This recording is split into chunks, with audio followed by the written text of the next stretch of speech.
আলী আসগার ছোট্ট একটা সাকি দিল, তার মানে কোথার থেকে একটা তীর হযরত আলী আসগারের কণ্ঠনালী ছিদ্র করে এই পাশে ঢুকে ওই পাশে বের হয়ে গেছে। এই নবীর উম্মত ওই ফোরাতের পানি কুকুর পান করলো, কাক পান করলো, জানোয়ার পান করলো, জাইনাল আবদিন আলী আসগারকে পান করতে দিল না, হযরত ইমাম হুসাইনকে পান করতে দিল না। কাদের জন্য বন্ধ করলো? যারা সারা হাসরের ময়দানে কাউসারের পানি দেওয়ার মতো আর কেউ থাকবে না। ছোট ইমাম কোরআন শরীফ তেলাওয়াত করতে করতে চোখ দুইটা বন্ধ হয়ে গেছে। চোখ দুইটা বন্ধ হলে তন্দ্রা তন্দ্রা ভাব, ঘুমও নয়, তন্দ্রাও ঘুমও নয়, জাগ্রতও নয়, এমন অবস্থায় ইমাম হুসাইন দেখতেছে তাঁবুর ভিতরে নূর আলা নূর, নবীজি দণ্ডায়মান। সুবহানাল্লাহ। হুসাইন নবীকে দেখার পরে কান্না শুরু করছে, ইয়া রাসূলুল্লাহ, ইয়া হাবিবাল্লাহ। দুঃখের সময় যদি আপনজন কাছে পাওয়া যায়, চোখ দিয়ে আপনা আপনি পানি চলে আসে। আল্লাহর নবীর দিকে তাকায় হুসাইন কান্দে। আমার নবী স্বপ্নের ভিতরে হুসাইনের সিনার উপরে হাত দিলেন, হাত দিয়ে বলেন, আল্লাহুম্মা আতিল হুসাইন আজরান ওয়া সাবরান, আজরান ওয়া সাবরান, আজরান ওয়া সাবরান। আল্লাহ আমার হুসাইনকে ধৈর্য দাও, আমার হুসাইনের সিনাটা তোমার হেলমেট দিয়ে ভরে দাও। রাসূল আর একটা কথা বলে গেল, হুসাইন কান্না করো না, এই কারবালার সম্পর্কে আমি রাসূল বেখবর নয়। আজকে যারা তোমার বিরুদ্ধে তলোয়ার উত্তোলন করেছে, তোমার বিরুদ্ধে যারা তীর ধনুক ছুরি মেরেছে, আমি রাসূলুল্লাহ বলে গেলাম ইয়াউমুল কিয়ামতের ময়দানে তারা আমি নবীজির শাফাআত পাবে না। আর তোমার জন্য যারা জীবন উৎসর্গ করবে, আমি রাসূলুল্লাহ তাদের শাফাআত করে খোদার জান্নাতে পৌঁছায় দিব।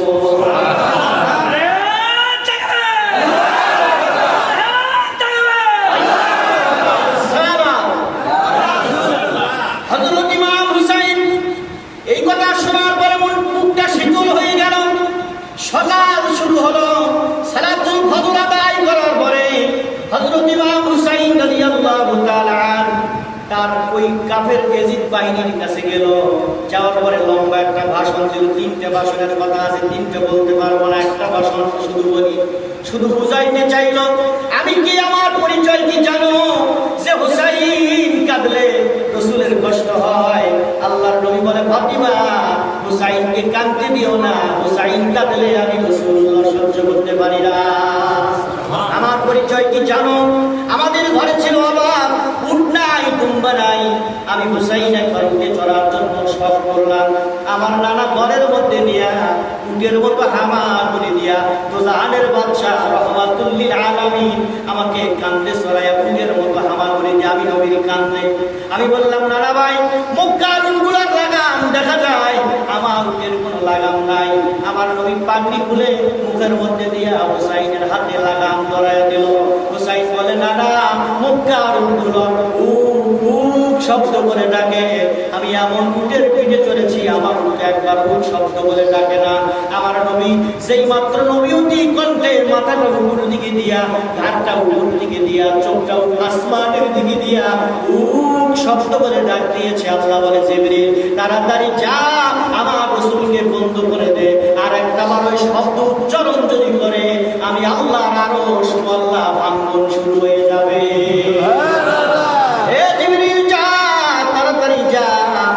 রাসূল যেন আর শব্দ ব্যবহার না করে। জিবরিল আসলো 600 পাখা ব্যবহার করে। আমি সেই হুসাইন, সেই হুসাইন রাত্রে ঘুমাইতে পারে না, ফেরেশতা জিবরাইল নূরের পাখা দিয়া বাতাস করে আমি হুসাইনকে ঘুম পাড়াই। হাসান হুসাইন ইসমানে আহলিল জান্নাত, এই দুইটা নাম হলো জান্নাতি নাম। আল্লাহর নবী বলে, এই নাম দুইটাই জান্নাতের নাম। হাসান নামটা পৃথিবীতে আগে ছিল না, এই শব্দটা জান্নাতের শব্দ। হুসাইন আগে ছিল না, শব্দটা জান্নাতের শব্দ। হাসান হুসাইনের নাম দুনিয়ার কোন মানুষ রাখে নাই, নবী রাসূল পয়গম্বর রাখে নাই। হাসান নাম, হুসাইন নাম ডাইরেক্ট আমার আল্লাহ পাকের রাখা। এরে নবীর উম্মত, হুসাইন রাদিয়াল্লাহু তাআলা ভাষণ দিলেন, কিন্তু কেউ শুনে তার কথা। এই 22,000-এর মধ্যে একজন নূরে প্রিয়াজিত করতর করে কাঁদতেছে, যার কপালে হেদায়েত আছে। আল্লাহ তাকে পথ প্রদর্শক মিলাইয়া দেয়। হযরত হুর ইবনে ইয়াজিদ কাঁদতেছে, সৈন্যরা বলে হুর কত যুদ্ধ তোমাকে করতে দেখলাম, কোনদিন তো কাঁপো না, আজকে কেন কাঁপো? হযরত হুর বলে হুসাইনের কথা কি শোনো নাই? আজকে যারা হুসাইনের জন্য জীবন উৎসর্গ করবে রহমাতুল লিল আলামিন তাদের হাত ধরে জান্নাতে নিয়ে যাবে। হুর তাদের ভিতর থেকে বের হয়ে হুসাইনের দিকে আগায় আসতেছে, আর বলে হুসাইন বলো তোমার জন্য যদি জীবন উৎসর্গ করি সত্যি কি রহমাতুল লিল আলামিন নবীর শাফাআত নসিব হবে? হুসাইন বলে এ হুর চিন্তা করো না, রহমাতুল লিল আলামিন তোমাকে হাত ধরে খোদার জান্নাতে পৌঁছায়া দিবে। আমি হুসাইন সম্পর্কে তুমি জানো না। যাই হোক, হুরের ইয়াজিদ শহীদ হলো। তাঁবুর মধ্যে আসলেন 50 জন সাথী বিজয় নিয়ে গেল, তারা শহীদ হয়ে গেল। তাঁবুর ভিতরে থেকে আর যুদ্ধ করার মতো কেউ না। এখন ইমাম পরিবারের ভিতরে একজনের চেহারা ছিল আপনার ভাতিজা হযরত কাসেম রাহমাতুল্লাহ রাদিয়াল্লাহু তাআলা। কাসেম সেই বুকের মধ্যে জড়ায় ধরে কপালে চুমো দিয়ে বলে, কাসেম এই কারবালার ময়দানে তীরের আঘাত খাওয়ার জন্য তোমরা আসো নাই, তুমি চলে যাও, আমার মেয়েকে বিবাহ করো, মক্কায় গিয়ে ঘর সংসার করো। কাসেম বলে, চাচা একটা তাবিজ আমার বাবা আমার গলার মধ্যে লটকায় দিয়ে বলেছিল, যদি কোনোদিন মহাবিপদে পড়ে যাও ওই রাতের তাবিজ খুলে দেখবে, যেমন লেখা আছে তেমনি ওই লেখা অনুমতে আমল করবা। চাচা ইমাম পরিবারের জন্য, ফাতেমার পরিবারের জন্য, মাওলা আলীর পরিবারের জন্য, নবী পাকের পরিবারের জন্য 9 মুহররম দিন গত রাতের চাইতে কঠিন কোনো রাত হতে পারে না। আজকে রাতে তাবিজ খুলে দেখি চাচা আমার বাবা হাসান লিখে গেছে, বেটা কাসেম যদি কোনোদিন কারবালার অন্তরে আমার ভাই যদি ইয়াজিদ বাহিনী কর্তৃক মহাবিপদে পড়ে যাবে, সেদিন তোমার জীবনটা আমার ভাইয়ের জন্য কোরবানি করে দিও। যদি কোরবানি করে দিতে পারো সন্তান হিসেবে গ্রহণ করো, যদি কোরবানি দিতে না পারো আমি আখিরাতের আদালতে তোমাকে সন্তান হিসেবে গ্রহণ করব না। মুহররমের 10 তারিখে কি ঘটাইলেন রব্বানা, হায়রে কি ঘটাইলেন রব্বানা, কলিজা ফাটিয়া যায় দিতে তাহার বর্ণনা। মুহররমের 10 তারিখে কি ঘটাইলেন রব্বানা, হায়রে কি ঘটাইলেন রব্বানা। বলুন না ইয়া রাসূলুল্লাহ। ওই কারবালার ময়দানে ইমাম কাসিম গেলেন শাহাদাত বরণ করেন, ইমামদার কাসিমের ভাই গেলেন সেও শাহাদাত বরণ করলেন। তাঁবুর ভিতরে থেকে হুসাইনের পুত্র আলী আকবর, যাকে দেখতে হুবহু আমার মদিনার কামলিওয়ালার চেহারার মতোই দেখা যায়। সোরা বুরু, চোখ দুইটা গোল, কালো অংশ আপনার মিশমিশে কালো, সাদা অংশ সাদা, আমার নবীর চেহারার মতো চেহারা। হুসাইনের সামনে হাজির, আব্বা বিদায় দেন, বুকের মধ্যে জড়ায় ধরে কপালে চুমা দিয়ে বলে, আলী আকবর তোরে যদি বিদায় দে, কারবালার প্রান্তরে যদি তুমি শাহাদাত বরণ করো, আমার পরিবার থেকে আমার নানার চেহারা বিদায় হয়ে যাবে। আলী আকবর আমার নানাকে দেখার কথা যখন মনে হয়, তোমার চেহারার দিকে তাকাইলে আমার নানাকে দেখার তৃষ্ণা ক্ষুধা নিবারণ হয়ে যায়। আলী আকবর বিদায় দিতে পারে না। আলী আকবর কেঁদে বলে, আব্বু এই কারবালার ময়দানে আমার চোখের সামনে যদি আপনি শহীদ হয়ে যান, আমি যদি তাকায় তাকায় দেখি, কাল কিয়ামত বেশি দিন দূরে নয় গো আব্বা। কাল কিয়ামতের ময়দানে দোজাহানের বাচ্চা কামলিওয়ালা যেই নবী আপনার কণ্ঠনালীতে 1000 বার চুমো দিয়েছে, সেই নবীর কাছে আমার দাদি ফাতিমার কাছে কি জবাব দেব? বাবা বিদায় দেন, মরতে হলে একসাথে, বাঁচতে হলে একসাথে। আমি আপনার আগে জীবন দিয়ে আমার দাদি ফাতিমার হাতের জান্নাতের আপনার শরাব পান করতে চাই। আলী আকবর বিদায় দিয়ে চলে গেল। চলে যাওয়ার পরে আলী আকবর সংক্ষেপ করে বলছি কিছুক্ষণের মধ্যে শাহাদাত বরণ করলো। তাঁবুর ভিতর থেকে শহর মানুষ ডাকতেছে, স্বামী ভিতরে আসেন। গিয়ে দেখে শিশুর বাচ্চা আলী আসগার কাঁদতে পারতেছে না, চিল্পাটা স্বামীরে বুঝায় বলে আবার দুধের বাচ্চা যুদ্ধ করতে পারবে না, তলোয়ার ধরতে পারবে না। তাদেরকে বুঝায় বলেন আবার আপনার জন্য পানি চাইবেন না, শুধু আমার আলী আসগারের জন্য এক ফোঁটা পানি। আলী আসগারকে কোলের মধ্যে নিয়ে ফোরাতের পানির মধ্যে গেছেন, কিছুটা পানি হাতে নিছেন আপনার আলী আসগারকে পান করানোর জন্য। এমন সময় হযরত হুসাইন টাকা দেখতেছে আজি আলী আসগার ছোট্ট একটা সাকি দিল, তার মানে কোথার থেকে একটা তীর হযরত আলী আসগারের কণ্ঠ নালী ছিদ্র করে এই পাশে ঢুকে ওই পাশটা বের হয়ে গেছে। এই নবীর উম্মত ওই ফোরাতের পানি কুকুর পান করলো, কাক পান করলো, জানোয়ার পান করলো, জাইনাল আবদিন আলী আসগারকে পান করতে দিল না, হযরত ইমাম হুসাইনকে পান করতে দিল না। কাদের জন্য বন্ধ করলো? যারা সারা হাসরের ময়দানে কাউসারের পানি দেওয়ার মতো আর কেউ থাকবে না। কাউসার যাদের হাতে, তাদের জন্য পানি বন্ধ।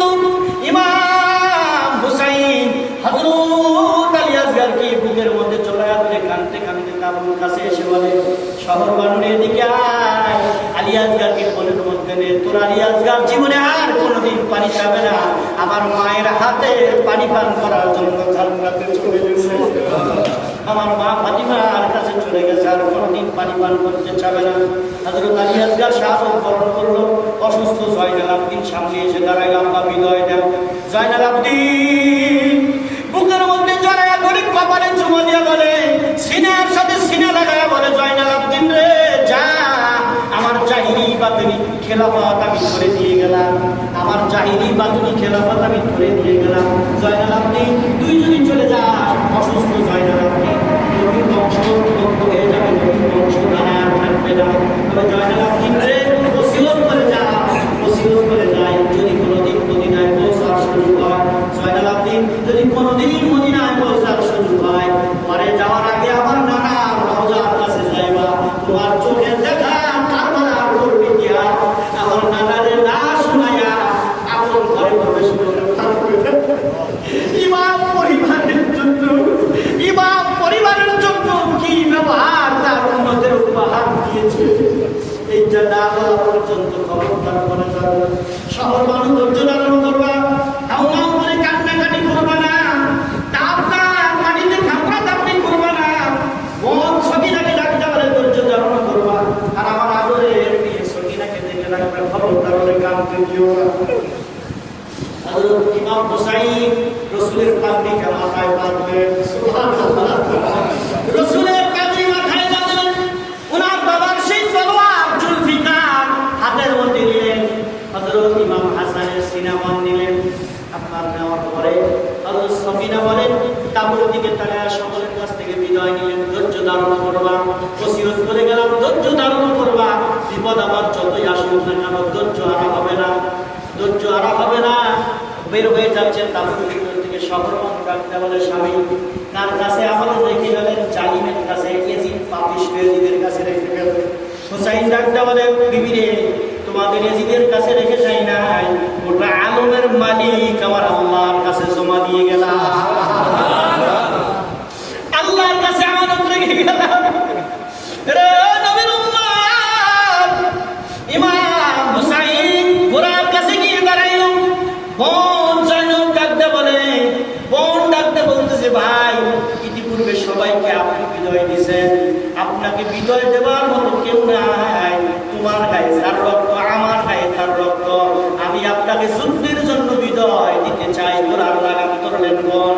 ইমাম হুসাইন ঘোড়ার উপরে চড়লেন, চড়ার পরে আগে যাইতেছে না, বলতেছেন, কে আছো ফাতিমার বাগান উজাড়কারী, কে আছো মাওলা আলীর কলিজায় আঘাত করবা, কে আছো আমার নবীর বাগানের গোলাপ ছিন্ন ভিন্ন করবা, কে আছো আবার নবীর কলিজায় আঘাত করবা, আমাকে আঘাত করো। কেউ আঘাত করে সাহস পায় না, আপনার আঘাত করে সাহস পায় না। সীমার এদিকে ঘোষণা দিছে, আপনার ইবনে জিয়াদ ঘোষণা দিছে যে এই হুসাইনকে আগে আঘাত করবে, তাকে ফসিলের রাজত্ব দান করবেন, তার রাষ্ট্র ছিল আপনার এই রাষ্ট্রের রাজত্ব দান করা হবে। আপনার সীমার আঘাত ছিল আপনার ইমাম হুসাইন যুদ্ধ করতে করতে প্রায় 80 জনকে আপনার কেটে ফেললেন। কাটার পরে আপনার সীমা রাগায় আসছে। শুক্রবার, দিনটা ছিল শুক্রবার, আপনার সূর্যগ্রহণ লেগে গেল, অন্ধকার হয়ে গেল, আধার হয়ে গেল, হালকা হালকা বৃষ্টি করা শুরু হইল। চতুর্দিক থেকে মনে হয় শুধু কান্নার আওয়াজ আসতেছে, হুসাইন হুসাইন হুসাইন।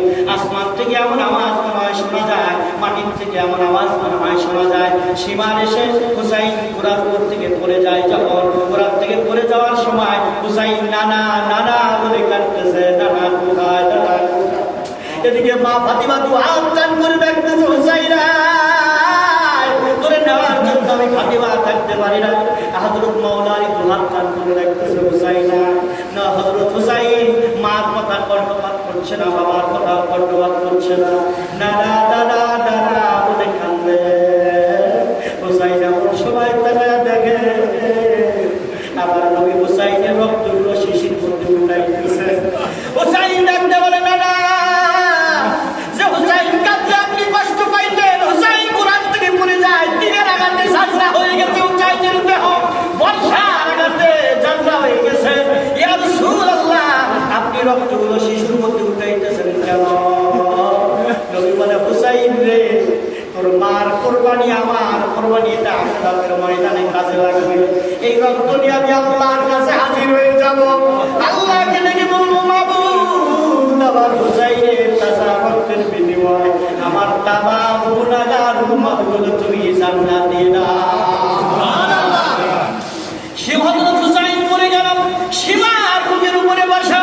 হুসাইন কাঁদে আর বলে, মনে পড়ে গেছে আজ থেকে কয়েক বছর আগে আমার নানা জান বলেছিল, হুসাইন আমি স্বপ্ন দেখি আমার রক্তের উপরে কুকুর মুখ দিয়েছে। হুসাইন তুমি সেই সীমা, তুমি সেই কুকুর, তুমি আমার রক্তে মুখ দেওয়ার জন্য বসে গেছো। তবে এই দিক দিয়ে গলা কাটতে পারবে না, পারবে না, পারবে না, পারবে না। কারণ হলো সীমার তুমি জানো না রহমাতুল লিল আলামিন আমার কণ্ঠ নালীতে বারংবার চুমো দিয়েছে। সুবহান আযান শুরু হয়ে গেল, আল্লাহু আকবার, আল্লাহু আকবার। আযান যখন শুরু হয়ে গেল, আযান শুরু হতে পারে, হুসাইন বলে, সুবহান আযান শুরু হয়ে গেল, সীমা আমার গলা তুমি এই সামনে দিয়ে কাটতে পারবে না, আমাকে 2 রাকাত নামাজ পড়ার সুযোগ দাও। আমার কপালটা মাটিতে যখন লাগাবো, সেজদার অবস্থায় আমাকে সবাই করবা, পিছন দিক দিয়ে কাটতে পারবা, সামনে দিয়ে কাটতে পারবা না।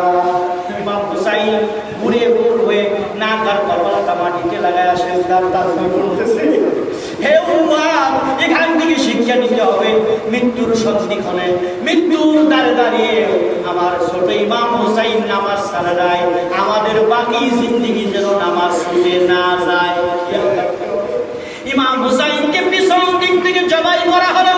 জবাই করা হলো যখন, তখন আসমান থেকে কান্নার আওয়াজ পাওয়া যায়, হুসাইন